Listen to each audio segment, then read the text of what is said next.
네, 작전 리포트 시간입니다. 주식명가 MTNW 허반석 어드바이저와 함께합니다. 위원님 안녕하십니까? 안녕하세요. 네, 오늘은 종목 점검 없이 바로 첫 번째 리포트 확인해 보도록 하겠습니다.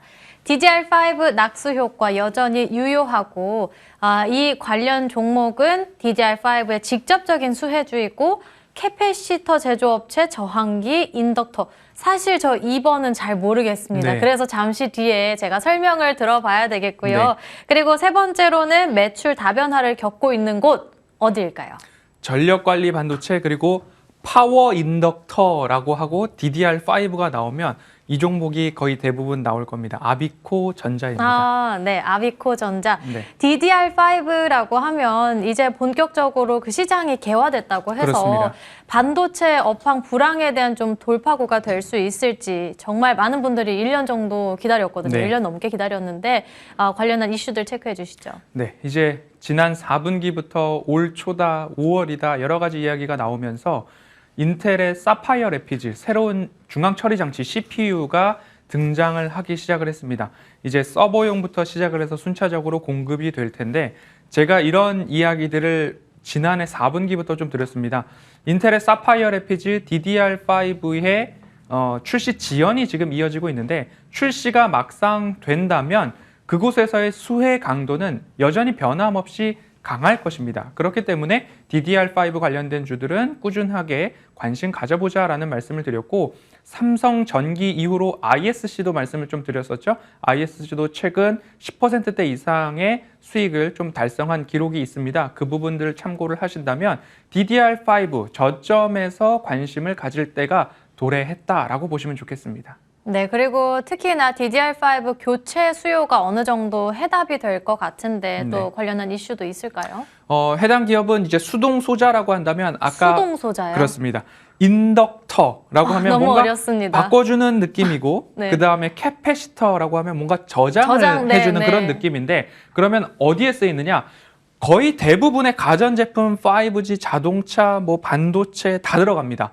그러면 이곳에서 전류를 일정하게 흘려보내준다라는 느낌으로 보시면 되는데 MLCC는 어떻게 본다면 조금 더 능동적으로 작용을 하는 거고 수동소자는 그 사용자가 요구하지 않고 일정한 값으로 계속 흘려보내준다. 그래서 능동, 수동 이렇게 좀 구분을 해볼 수 있는 수동소자 중에 하나인데 탑재되는 가전기기가 굉장히 많다. 네. 우리가 보고 있는 웬만한 곳에는 다 들어간다라고 보시면 좋을 것 같습니다. 네, 이렇게 엘리베이터도 있고 뭐 5G 관련해서 노트북, 카메라, 노트북, 백색 복합기 가전. 그리고 네, 백색 가전, 네. 냉장고까지도 이렇게 찾아볼 수 있겠네요. 그럼 다음 화면으로 넘어가 보겠습니다. 이번에는 빠른 매출 성장이 전망된다 말씀해 주셨는데 보면 그냥 안정적으로 늘어나고 있구나를 확인해 볼 수 있겠어요. 네, 이 파워 인덕터라는 것이 이제 DDR5 수혜주로 이제 보실 수 있겠는데요. 파워 인덕터의 매출 성장 전망치입니다. 그렇게 본다면 20년도 180억, 242억, 351억 이렇게 올라가야 할 텐데 22년도에 351억까지는 달성할지 아직까지는 미지수입니다. 그런데 22년 이후에 23년, 24년까지 올라갈 때 500억 원, 550억 원 그 이상으로 올라갈 수 있는 이유는 DDR4에서 DDR5로 넘어가는 전환기에 들어가 있고 한번 DDR4에서 5로 넘어갈 때에 이제 그 수혜의 강도가 적어도 DDR3에서 4로 넘어올 때 2년에서 3년 이상 지속되었던 모습들이 있기 때문에 DDR4에서 5로 넘어올 때에도 동일하게 2년, 3년 교체 수요가 다 이루어질 때까지는 매출액 성장의 가장 큰 부분을 차지하는데 그 핵심 부품이 파워 인덕터고 그것을 아비코 전자가 생산을 하고 있다라고 보시면 좋겠습니다. 네, 그럼 바로 다음 화면으로 넘어가 보겠습니다. 이번에는 아마 매출과 관련한 화면을 준비해 주셨을 것 같은데요. 매출도 꾸준하게 늘어가고 있다 말씀해 주시겠죠. 다음 네. 화면이 준비가 되어 있을까요? 영업이익률도 올라가고 있는데 네. 방금 말씀드렸던 게 DDR4에서 DDR4의 개화 이후에 2, 3년 동안의 매출액 증가, DDR5가 도입이 되어야 하는 시기가 21년도 후반기, 하반기였으나 22년도 1분기 지금 이제 막 오고 있어서 관련된 종목들에 있어서는 상반기를 지나면서 매출액이 올라갈 것이기 때문에 요거를 이렇게 떼가지고 이렇게 온다면 앞으로 매출액이 늘어가는 모습들 DDR5의 수혜 강도가 2년, 3년 동안 이어질 것이고 영업이익률도 DDR4 도입 이후에 고점을 찍고서 DDR5의 지연이 나타나면서 영업이익률 많이 낮아졌지만 3분기 기준으로 두 자릿수까지 회복을 했기 때문에 지금 DDR5에 대한 것들 이 기업의 가격적인 매력도만 높다라고 한다면 관심 가져볼 때다라고 말씀드릴 수 있겠습니다. 네, 지금이 충분히 관심 가져볼 때다 말씀해 주셨습니다. 그러면 이제 본격적으로 실적을 확인하고 넘어가 봐야겠죠. 위원님이 실적 굉장히 잘 봐주시는데 2022년 그리고 23년, 24년 예상치까지 계속해서 나오고 있습니다. 위원님이 말씀해 주신 대로 매출이 꾸준하게 늘어날 전망이고 이번에 실적 추정치도 숫자만 보더라도 좀 늘어가고 있네요. 그렇습니다. 늘 매출을 볼 때 제가 강조드리는 부분들은 전 분기 대비 지속적으로 성장하는가 그리고 YOY 전년 대비 늘어나는가를 좀 가장 중요하게 봅니다. 증감률을 보면요. 매출액 기준으로 전년 동기 대비 22년도도 두 자리, 23년도도 두 자리, 24년도도 두 자릿수의 증가율을 보입니다. 영업이익률도 마찬가지로 흑자 전환 이후에 세 자리, 기저효과가 있기 때문에 그렇다 치고 23년도에 두 자리, 24년도에도 30% 가까운 영업이익 증가율을 좀 보인다고 전망이 되고 있는데 혹여나 DDR5의 출시 지연이 조금 더 일어난다 하더라도 다시 한번 강조드리는 것은 수혜 강도는 변함이 없을 것이다. 그리고 그곳에 들어가는 파워 인덕터의 개수가 DDR4 대비 DDR5에는 2배에서 3배가량 많이 탑재되기 때문에 매출 확대 포인트, 이익 확대 포인트, 즉 P와 Q의 성장이 모두 다 겸비된 기업으로 확인할 수 있겠다라는 기대감으로 보실 수 있겠습니다. 네, 영업이익 안정적으로 늘어나고 있고 매출액도 꾸준히 늘어나고 있습니다. 그러면 바로 저희 지금 현재가 주가 차트 함께 확인해 보도록 하겠습니다. 네.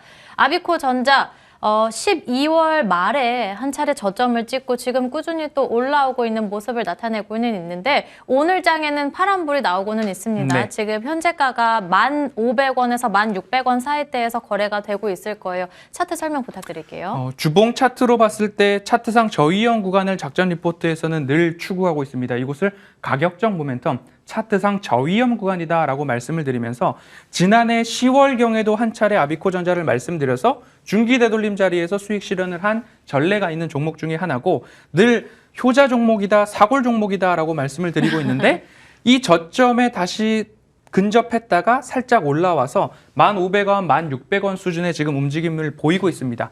그런데 제가 오늘 매수 단가를 한 10,000원 정도로 말씀을 드리려고 합니다. 지금 1,500원인데 10,000원으로 좀 낮게 말씀해 조금 주시네요. 더 낮은 가격에 사보려는 노력을 한번 이번 주 기울이시면 어떨까라는 말씀을 좀 전해드리고 싶은데요. 설 연휴를 앞두고 시장이 조금 흔들리고 있는데요. 예를 들어서 지난 배당 플레이를 했을 때 외국인들이 금융투자의 매물을 그렇게 쉽게 소화해 주지를 않았었습니다. 지금도 마찬가지로 설 연휴를 앞두고 개인들이 매물을 출회를 한다라고 하면 외국인들은 조금 더 기다렸다가 매수세를 다시 올리지 않을까라는 움직임을 기억을 해보신다면 혹시나 조금 더 가격적으로 낮은 가격에 내가 사볼 수는 없을까 이런 마음으로 매수 단가는 10,000원과 가장 가까울 때 한번 도전해 보시길 말씀을 드리고 싶고요. 목표가는 중기 되돌림 선까지는 일단 가져가 보시는 전략으로 13,000원 제시해 드리도록 하겠습니다. 네, 설 전까지 좀 안정적으로 잡아보는 게 좋겠다고 말씀해 주셔서 매수 단가가 낮게 측정이 됐습니다. 이번에는 매수가 10,000원, 1차 목표가 13,000원, 손절 라인은 9,500원으로 대응해 보도록 하겠고요. 그리고 오늘 또 방송 후에는 언제나 그렇듯이 무료 공개 방송을 준비해 주고 계시죠? 그렇습니다. 오늘도 설 연휴를 앞두고 외국인들의 수급 문제, 그리고 시황, 그리고 왜 우리는 롱 포지션을 유지하고 있는가? 어제도 장 마감 동시효과 무렵에 외국인들이 1,300억 원 이상 순매수로 전환하면서 장 마감했습니다. 외국인들이 지금은 잠시 매수를 멈춘 것이지 매도하고 있지 않다라는 점 함께 살펴보면서 중단기 시황 함께 살펴보도록 하겠습니다. 네, 잠시 11시 50분부터 1시까지 무료 공개 방송을 진행하고 있습니다. 계속해서 시황에 대한 전략을 세워주신다고 하니까 여러분의 많은 참여 기다리고 있겠습니다. 지금까지 주식명가 MTNW 허반석 어드바이저와 함께했습니다. 오늘 말씀 감사드립니다.